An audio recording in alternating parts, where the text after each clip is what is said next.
السلام علیکم لسنرز، آج اس ناول کو میں آپ کے لیے پڑھنے جا رہی ہوں۔ اس کا نام ہے نیاد المبارک۔ اس ناول کی رائٹر کا نام ہے سائمہ نور۔ چلے شروع کرتے ہیں۔ مجھے آپ سے کچھ کہنا ہے، اروا نے بمشکل دلی جذبات کو قابو کرتے ہوئے آواز نکالی تھی۔ آنسو تھے، اب گرتے اور تب گرتے۔ پاس کھڑی زینب نے اپنی بڑی بہن کو بہت سمجھانے کے بعد اب بے بسی سے اس کو گھور رہی تھی۔ جی کہیے ذہ نصیب، ریان نے اپنی فی الحال تازہ منگیتر کی بات کا شوخی سے جواب دیا۔ وہ اس وقت آفس میں تھا۔ وہ مجھے کہنا تھا مجھے کھانا بنانا نہیں آتا، اروا نے ریان سے کہا۔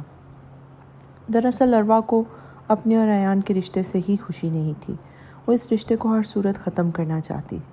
جس دن سے گھر والوں کو ریان اور اس کی فیملی پسند آئی تھی اور رشتہ فائنل ہوا تھا، اروا نے حتی الامکان کوشش کی تھی کہ رشتہ ہونے نہ پائے۔ رشتہ طے ہونے کے بعد گھر میں ہمہ وقت رونی صورت بنا رکھی تھی۔ بطور احتجاج کئی دن خاموش بھی رہی، مگر سب بے سود ہی ثابت ہوا۔ امی نے بے مروتی کے تمام ریکارڈ ہی توڑ ڈالے۔ اس تمام عرصہ میں اروا سے یوں بیگانہ ہو گئیں جیسے وہ اجنبی ہو۔ صرف یہی نہیں، جہاں موقع ملتا وہ اروا کو سخت سرزنش بھی کرتی۔ اروا کو بھی ان کی ہی بیٹی تھی۔ اس نے بھی رسم کے وقت ساس کے سامنے برے منہ بنائے۔ اگر اماں ابا کی عزت کا خیال نہ ہوتا تو وہ صاف کہنے والی تھی کہ وہ کسی اور کو پسند کرتی ہے، لیکن زینب کی دہائیوں اور ڈراووں نے اروا کو ایسا کرنے سے باز ہی رکھا۔ ویسے بھی اروا میں اتنی ہمت کہاں تھی۔ ہاں، لیکن وہ اب بھی کوشش کرنا چاہتی تھی تاکہ اروا اور ریان کا رشتہ ٹوٹ جائے۔ کوئی بات نہیں اروا جی، میرے آپا کی شادی ہوئی تھی تو انہیں بھی کھانا بنانا نہیں آتا تھا، اور ٹھیک شادی کے 1 سال بعد وہ اچھی خاصی شیف بن چکی ہیں۔ آپ ٹینشن ہی نہ لیں اروا جی، میں ہوں نا۔ ریان بہت خوش مزاج لڑکا تھا اور وہ اس وقت بھی بہت شوق ہو رہا تھا۔ دیکھیے، صرف کھانا پکانا ہی نہیں، مجھے کوئی کام بھی نہیں کرنا آتا، اروا نے اسے پھر سے بار کروایا۔ اب کی بار ریان تھوڑا سا سنجیدہ ہوا۔ اروا، آپ نے ماسٹرز کیا ہے، ظاہر ہے پڑھائی کے دوران آپ کی والدہ نے آپ سے کوئی کام نہیں کروایا ہوگا۔ یہ تو کوئی اتنی بڑی بات نہیں، آپ پریشان نہ ہوں۔ میری نزدیک زندگی کھانے پینے سے بہت وسعت رکھتی ہے۔ اب مجھے اجازت دیجیے، مجھے کچھ ضروری کام ہے، ریان نے کہہ کر فون رکھا تھا۔ اروا غصے سے فون کو گھورتی رہ گئی۔ اروا کی حرکتیں دیکھ کر زینب کی جان پر بنی ہوئی تھی۔ اب نسبتاً پرسکون ہو گئی تھی، بلکہ اب وہ خاصی محظوظ بھی ہوئی تھی۔ مرض بڑھتا گیا جو دوا کی۔ زینب ہلکے سے زیر گنگنائی، وہ کنکھیوں سے اروا کو ہی دیکھ رہی تھی۔ تم تو بہن کے نام پر دبا ہو، اروا بولی تھی۔ میرے دل میں کیا طوفان اٹھے ہوئے ہیں تمہیں ذرا احساس نہیں۔ تم لوگ چاہتے ہو میں کل کی جاتی آج اس گھر سے رخصت ہو جاؤں۔ کب کے رکے آنسو اب اروا کی گالوں پر بہہ رہے تھے۔ تم تو پاگل ہو، اچھا خاصا رشتہ اور اتنا خوبرو لڑکا گھر بیٹھے مل رہا ہے، اور تم اس ہیرو ٹائپ خالی خولی بھرم رکھنے والے لڑکے کے پیچھے پاگل ہو رہی ہو۔ اپنی آنکھیں کھولو اروا، کچھ نہیں تو موازنہ ہی کر کے دیکھ لو۔ صاف نظر آ رہا ہے کہاں وہ BCom کیا ہوا ایک مینجمنٹ کی جاب کرنے والا پیار محبت کے چکروں میں پڑا فضول لڑکا، اور کہاں ریان بھائی الیکٹریکل انجینئر، اتنے سوبر، اتنے نائس، تمہاری عقل پر پتھر پڑ گئے ہیں۔ زینب نے بہت ہی صاف کوئی سے کہا۔ اروا کا لٹکا منہ دیکھ کر مزید کچھ کہے بنا پاس رکھا ٹی وی کا ریموٹ اٹھا لیا۔ اروا اب بھی غم کی تصویر بنی ہوئی تھی۔ اور اتنا ہی عشق کا نشہ چڑھا ہے تو بولو اس کو بھیجے اپنے گھر والوں کو۔ 1 سال تم سے اتنے اچھے رشتے ٹھکرائے ہیں، اور وہ جو خالہ شبانہ رشتہ لائی تھی، اگر وہاں ہو جاتا تو تم اس وقت نیدرلینڈ میں بیٹھ کر مزے کر رہی ہوتی۔ زینب کو اس کی ماتمی صورت پہ صرف اور صرف ناشکری نظر آ رہی تھی، اور پھر سے شروع ہو گئی تھی۔ اب تم میرے زخموں پر نمک مت چھڑکو، اروا نے تڑک کر کہا۔ بہن ہوں تمہاری، دشمن نہیں ہوں، عقل سے کام لو۔ اروا کا یہ کہنا تھا، زینب کا یہ کہنا تھا۔ اروا اب وہاں سے اٹھ کر چل ہی دی تھی۔ گھر والوں کو اپنی خراب رویے سے سمجھانے اور ریان تک سے رابطہ کر لینے کے بعد وہ بالکل مایوس ہو گئی تھی۔ اس نے پھر سے ظہیر سے بات کرنے کی ٹھانی۔ ظہیر نے کافی دیر بعد کال ریسیو کی۔ کیسی ہو اروا؟ ظہیر نے کہا۔ میں ٹھیک ہوں، تمہیں کچھ ہوش ہے؟ ظہیر، میری دنیا تاریک ہو گئی ہے، تمہیں پرواہ ہی نہیں ہے۔ پتہ ہے تمہارے پیار میں ریان تک سے بات کی ہے میں نے کہ کسی طرح رشتہ ختم ہو جائے۔ اروا نے پوری بات ظہیر کے گوش گزار کی۔ اف میری جان، ظہیر بولا تھا، کاش میں اتنا بے بس نہ ہوتا۔ میں ہر ممکن کوشش کر چکا ہوں، میری امی یہی کہتی ہیں پہلے تینوں بہنوں کی شادی ہوگی پھر تمہاری، ظہیر نے بتایا۔ تو کچھ کرو نا، ان سے کہو صرف منگنی کر لیں تاکہ میرے گھر والوں کو تسلی ہو جائے۔ اور وہ ہار ماننے کو کہاں تیار تھی۔ جان، تمہیں پتہ ہے تمہارے بغیر جینے کا تصور نہیں کر سکتا میں، لیکن میں کیا کروں، کوئی ماننے کو تیار نہیں، ظہیر نے کہا تھا۔ کچھ کرو، میں مر جاؤں گی ظہیر، اروا رو رہنے کو تھی۔ ہاں جان، تھوڑا وقت دو، ظہیر نے کہتے ہوئے جان چھڑائی۔ میں تمہیں کسی اور کا ہوتے کیسے دیکھوں گا، یہ سوچا ہے تم نے، ظہیر نے اروا سے کہا تو اروا کچھ دیر کے لیے اس کی باتوں سے بہل گئی۔ یار تو اتنا سیریس ہے تو کرتا کیوں نہیں کچھ؟ ارسلان جو ظہیر کے پاس بیٹھا تھا اس کی باتیں سنتا رہا۔ وہ اروا کو بھی جانتا تھا، وہ ان دونوں کے افیئر کے بارے میں بھی جانتا تھا، لیکن ظہیر کے دل میں کیا تھا یہ وہی نہیں جانتا تھا۔ اتنی فضول لڑکی ہے، ذرا سا ٹائم پاس کے لیے اس کو لفٹ کیا کروا دی، یہ گلے ہی پڑ گئی۔ میں پاگل ہوں ایسی لڑکی سے شادی کروں جو منگنی کے بعد بھی میرے پیچھے پڑی ہوئی ہے، خود ہی سنبھل جائے گی۔ ظہیر کے لہجے میں بلا کی لاپرواہی تھی۔ ارسلان کو افسوس ہوا۔ یار انوا اچھی لڑکی ہے، ارسلان نے پہلے سے بھی زیادہ احتجاج کیا۔ اچھا تو کر لے، مجھے کوئی انٹرسٹ نہیں، میں نے تو اپنے گھر والوں سے ذکر تک نہیں کیا اس کا۔ ارسلان پھر سے کمپیوٹر کی طرف متوجہ ہوا۔ یار تو نے غلط کیا، وہ تیری وجہ سے 1.5 سال سے اپنے گھر والوں کو رشتوں سے انکار کر رہی ہے، اور تو نے اپنے گھر والوں سے بات تک نہیں کی۔ ارسلان کہے بغیر نہ رہ سکا۔ تو ماما نہ بن اس کا، اتنی بیوقوف لڑکی کو لائف پارٹنر بنانے کا میں تصور بھی نہیں کر سکتا، جسے کسی بات کا شعور ہی نہیں۔ وقت گزاری کی جو محبت سمجھے، میری بلا سے جائے بھاڑ میں۔ ارسلان محض اسے افسوس سے دیکھنے کے علاوہ اور کر بھی کیا سکتا تھا؟ میرے نزدیک دنیا، زندگی کے معنی کھانے پینے اور سے کہیں زیادہ وسعت رکھتے ہیں۔ مجھے اس بات سے فرق نہیں پڑتا کہ تمہیں کھانا پکاتا آتا ہے یا نہیں۔ کچھ ماہ پہلے اپنے سنہری خیالات کا اظہار کرنے والا اب اس کے روبرو بیٹھا تھا۔ 4 کرسیوں پر مشتمل چوکور خوبصورت ڈائننگ ٹیبل پر بیٹھی اروا معصومیت سے اپنی آنکھیں پٹپٹاتے ہوئے اپنے خوبصورت شوہر کو دیکھ رہی تھی۔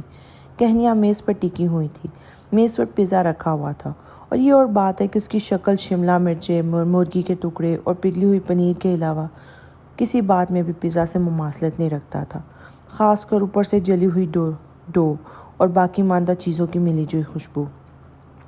اتنی محنت کر کے سب خراب کرنے کی کیا ضرورت تھی اروا؟ ریان نے اروا کو دیکھتے ہوئے کہا۔ سیدھے سادے سبزی ترکاری جیسے کھانے تم سے نہیں بن پا رہے تو تم پیزا ٹرائی کرنے کی کیا ضرورت ہے؟ بلا وجہ اتنی چیزیں ضائع کی۔ ریان کے لہجے میں سخت کوفت تھی۔ وہ تھکا ہارا گھر لوٹا ہوا جلا ہوا کھانا دے کر بہت بے مزہ ہوا تھا۔ اروا کی معصومیت قابل دید تھی۔ ایسا نہیں تھا کہ اسے کھانا پکانا نہیں آتا تھا، بلکہ اسے تو اچھا خاصا کھانا بنانا آتا تھا، لیکن وہ ریان سے اس بات کا بدلہ لے رہی تھی۔ جب اس نے کس شان بے نیازی سے کہا تھا، اسے قطعی فرق نہیں پڑتا کہ وہ کھانا بنانا جانتی ہے ہی نہیں۔ اب وہ یہ دیکھنا چاہتی تھی کہ اس کے صبر کی کیا حد ہے۔ میں نے سوچا کوشش کرنے میں کیا حرج ہے، اروا نے بھی اسی بھول پن سے کہا۔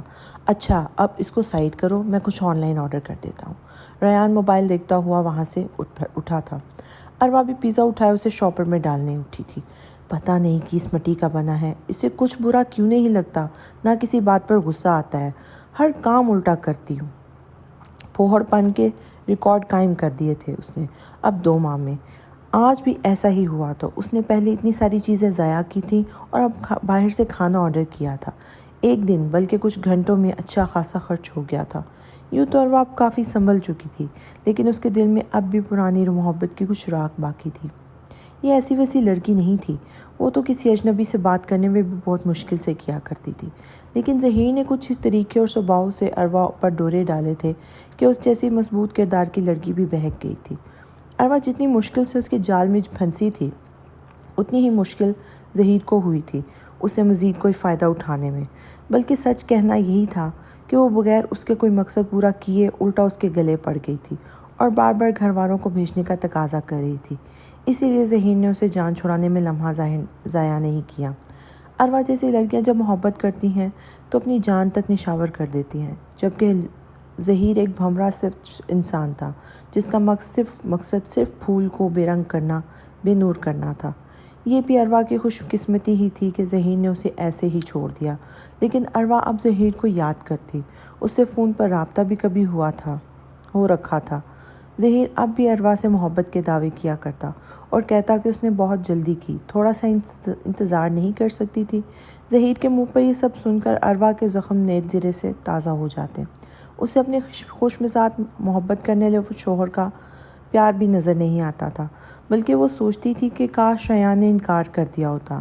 نیا سال شروع ہونے والا تھا۔ اروا، مجھے جنوری کے بعد 15 دن کی چھٹیاں ملیں گی۔ میں سوچ رہا ہوں کہیں باہر جانے کا پلان کرتے ہیں۔ تم کیا کہتی ہو؟ کہاں جانا چاہیے؟ اپنی تے ریان نے ایسی بات کہی تھی کہ کوئی بھی بیوی ہوتی تو خوشی سے اچھل جاتی، لیکن وہ تو اروا تھی، محبت کی ماری۔ اب وہ گھومنے کے بہانے پورا دن میرے سر پر سوار رہے گا وہاں، اروا نے بیزاری سے سوچا۔ ہاں دیکھ لے، مجھے اتنی دلچسپی نہیں ہے گھومنے پھرنے میں، اروا نے کہتے ہوئے ٹی وی کا ریموٹ سائڈ پر رکھا۔ ریان نے حیرت سے اپنی اس خوبصورت مگر بے حد آدم بیزار ٹائپ بیوی کو دیکھا۔ کوئی بھی بات اسے خوش نہیں کر سکتی، یہ بہت ہی بد دل ہوا، لیکن اپنے تاثرات قابو میں ہی رکھے اور لیپ ٹاپ پر جھک گیا۔ ریان، مجھے کچھ شاپنگ کرنی ہے۔ شادی کے بعد آج پہلی دفعہ اروا نے ریان سے کوئی فرمائش کی تھی۔ زینب کی منگنی متوقع تھی، اس لیے اروا کو اپنے لیے اور زینب کے لیے کچھ چیزیں لینی تھی۔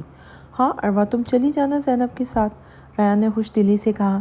نہیں، مجھے آپ کے ساتھ جانا ہے، اصل میں زینب کو سرپرائز دینا چاہتی ہوں۔ ٹھیک ہے، ریان کو لگا کہاں اعتراض ہو سکتا تھا۔ ویکینڈ پر چلتے ہیں، ریان نے نرمی سے اروا کو دیکھتے ہوئے کہا۔ اروا سر ہلا کر رہ گئی۔ شہر کے سب سے مشہور اور بہترین شاپنگ مال میں کھڑی وہ ایک شاندار بوتیک سے کچھ کپڑے دیکھ رہی تھی۔ ریان بھی لگے ہاتھوں اپنے لیے دوسری چیزیں، کچھ مردانہ چیزیں دیکھنے لگا۔ اروا مگن سی ڈریسز دیکھ رہی تھی کہ اس کی سماعتوں سے ایک جانی پہچانی آواز ٹکرائی۔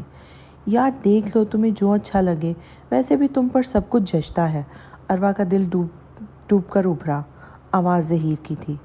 امی کہیں گی تو نہیں کچھ؟ شادی پر بھی اسی رنگ کا لہنگا لیا تھا، اب دانیہ کی شادی پر بھی۔ نسوانی آواز کچھ کہتے کہتے رک گئی۔ ارے نہیں مسز، میری امی بہت نرم مزاج ہیں اور تم ان کی اکلوتی بہو ہو، کچھ نہیں کہیں گی، بے فکر ہو اور لے لو، یہ کہہ کر کاؤنٹر کی طرف مڑا تھا۔ اروا ایک طرف ہوگی، وہ ظہیر ہی تھا، ساتھ میں بہت پیاری جاذب نظر دلکش سی لڑکی تھی۔ وہ جس استحقاق سے اسے بات کر رہی تھی، صاف لگ رہا تھا کہ اس کی بیوی ہے۔ اور مجھے انتظار کرنے کا کہتے کہتے خود اس نے کب شادی کر لی؟ میری شادی بھی تو 2 ماہ پہلے ہی ہوئی تھی۔ اروا کا سر چکرا گیا، اس کے ذہن میں ان گنت سوال سر اٹھا رہے تھے۔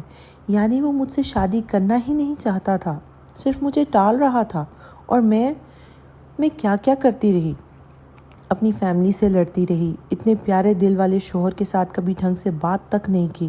یا اللہ، یہ میں نے کیا کر دیا؟ ریان، بے اختیار ریان کی طرف مڑی تھی۔ مجھے گھر لے چلیں، طبیعت خراب ہو رہی ہے، اروا نے کہتے ہوئے ریان کا بازو تھاما تو ریان فوراً اس کی طرف سے متفکر سا مڑا۔ کیا ہوا؟ وہ یکدم گھبرا کر پریشان ہو گیا تھا۔ چکر آ رہے ہیں، دل گھبرا رہا ہے۔ اوہو چلو، ریان نے احتیاط سے اس کا ہاتھ تھام لیا۔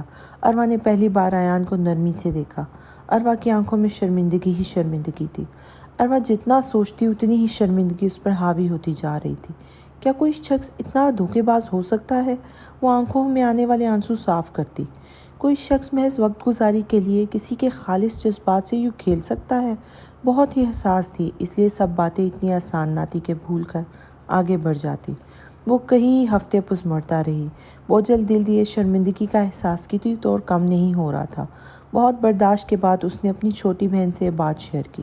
وہ زینب کے گلے لگ کر پھوٹ پھوٹ کر روئی۔ شکر کرو اروی، اس محبت کی بیوقوفی میں آ کر تم نے کوئی اور سنگین غلطی تو نہیں کی، اور تمہاری شادی بھی خیریت سے ہے۔ اروا پر محبت بھی ایک عیاشی ہے۔ اروا، یہ محبت بھی ایک عیاشی ہے جو ہم مڈل کلاس لڑکیاں افورڈ نہیں کر سکتی۔ شکر کرو کہ تم نے اس محبت کے خمار میں امی، ابو اور بھائیوں کے سامنے کھڑی نہیں ہوگی، اور سب سے بڑھ کر ریان بھائی، انہیں اب بھی کچھ نہیں پتا، اب بھی کچھ نہیں بگڑا، بلکہ خدا کا شکر ادا کرو اس نے ظہیر کا اصل چہرہ دکھا کر تمہاری آنکھیں بروقت کھول دی، نہیں تو تم اپنی زندگی مزید برباد کرتی رہتی، اپنا سنہری وقت بھی۔ زینب نے کہا تو اروا نے بے ساختہ اپنی آنکھیں پونچھی۔ ٹھیک ہی تو کہہ رہی تھی، اب وہ بھی اپنی زندگی میں آگے بڑھے گی، اپنے گھر کو اپنی جنت بنائے گی، اس نے عزم سے سوچا۔ اروا کچن میں مصروف تھی جب اس کا موبائل بجا۔ اس نے ایک ہاتھ سے کال ریسیو کر کے فون کان سے لگایا۔ جی ریان کہیے، وہ ساتھ ساتھ کام کر رہی تھی۔ اروا آج نیو ایئر نائٹ ہے، کہیں چلیں باہر؟ ریان کچھ دنوں سے بدلی اروا کو دیکھ کر حیران اور خوش تھا۔ آج باہر ڈنر کرتے ہیں، ریان نے پھر کہا۔ نہیں ریان، رہنے دیجیے، آج آپ کو گھر میں ہی باہر کا ڈنر کراؤں گی، اروا کی آواز میں چہکار تھی۔ وہ تو ٹھیک ہے اروا، رہنے دو نا یار، باہر سے کچھ لیتا آؤں گا تم کہو تو۔ ریان آج اپنا موڈ بالکل خراب نہیں کرنا چاہتا تھا، سو ڈر کر بولا۔ ریان میں فون بند کر رہی ہوں، آپ جلدی آئیے گا۔ اروا نے مزید کچھ کہے بغیر سنے فون رکھ دیا۔ ریان فون گھورتا رہ گیا۔ اللہ خیر کریں، کھانے کے سابقہ تجربوں کو یاد کرتا ہوا وہ زیر لب بڑبڑایا تھا۔ ریان گھر پہنچا تو گھر آئینے کی طرح چمک رہا تھا۔ جہاں ہر چیز جگہ پر سلیقے سے رکھی ہوئی تھی، وہیں کھانے کی اشتہا خیز خوشبو سے پورا گھر مہک رہا تھا۔ اروا بھی میچنگ جیولری، نفیس میک اپ کے ساتھ خوبصورت چکن کاری کے دیدہ زیب سفید فراک میں ملبوس شہزادی ہی لگ رہی تھی۔ کہیں میں غلط گھر میں تو نہیں آ گیا؟ ریان نے مصنوعی حیرت سے اروا کو پیار بھری نظروں سے دیکھا تھا۔ ریان، اروا تھوڑی سی جھیم گئی تھی۔ بھئی یہ تیاری دیکھ کر تو معلوم ہو رہا ہے کہ آنے والا سال بہت خوشگوار ہونے والا ہے۔ چلو ایڈوانس میں نیا سال مبارک، ریان نے اروا کے نزدیک سے ہونا چاہا۔ اروا کی دلی حالت سے بے خبر ریان نہیں جانتا تھا کہ صرف سال ہی نہیں بلکہ اروا کی سوچ، خیالات، جذبات، محبت، ریان کے لیے اس کی چاہ سب کچھ نیا ہی ہے۔ ریان، اروا نے جلدی سے اسے پیش قدمی سے روکا۔ نیا دل مبارک، اروا نے عجلت میں اسے روکتے کہا۔ ہے نیا دل؟ اروا کی ان لفظوں پر ریان حیران تھا۔ او سوری، میرا مطلب ہے نیا سال۔ اروا کے جذبات نے اس کے اپنے ہی قابو میں نہیں تھے۔ ویسے یہ بھی بہت اچھا ہے، تمہیں بھی نیا دل مبارک، ریان نے شوخی سے کہا۔ اور یہاں پر ناول ختم ہوتا ہے۔